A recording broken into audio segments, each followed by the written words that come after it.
النهارده انا هعمل لكم ريفيو عن عياده تجميل حلوه جدا.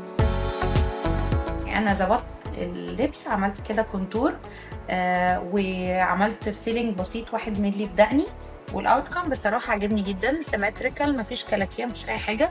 دكتور ريهام شطوره جدا جدا. وخليني اقول لكم في الريفيو الخدمات التانية اللي بتقدمها الكلام. دكتور ريهام ازيك؟ اهلا دكتور منور، اخبار حضرتك؟ الحمد لله. انا بصي جيت لك، انا مبسوطه بالاوتكم بتاع الفيلر اللي عملته لي جدا، ودي كانت اول تجربه ليا هنا في ليفلز كلينيك. الحمد لله. بس ان شاء الله دي مش الاخيره. انت اصلا قمر بجد بجد، ما كنتش محتاجه حاجه. لا والله، بس بنظبط التظابيط كده، عارفه، يا دكتور عشان نعلي طاقه الانوثه شويه، مش جميل. كده برضو؟ بالظبط. عايزين نعرف ايه السيرفيسز الكوزماتيك اللي بنقدمها. في بروسيجر بسيطه زي الديرمابان، الفراكشنال، الكولد بيل او الكيميكال بيل، وفي انجكشن تانية زي الفيلر، البوتوكس، خيوط.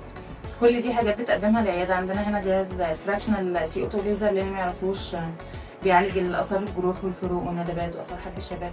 طيب انا كمان اللي لاحظته ان الاسعار بتاعتكم منافسه للاسعار الكلينكس التانية.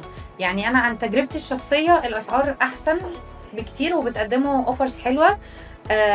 فعايزه اعرف ايه الاوفر بقى اللي ممكن تقدميهولي كده لاي حد يجي من طرف. اي حد يجي من طرف دكتور منار بس يقول لنا ان هو من طرفها، وليه ديسكاونت 20% على اي سيرفيس يحتاجه. حبيبتي ميرسي يا دكتور ريهام. انت منورانا والله يا دكتور منار. ميرسي، ربنا يخليكي. ناخد صوره سوا. اكيد، يلا بينا.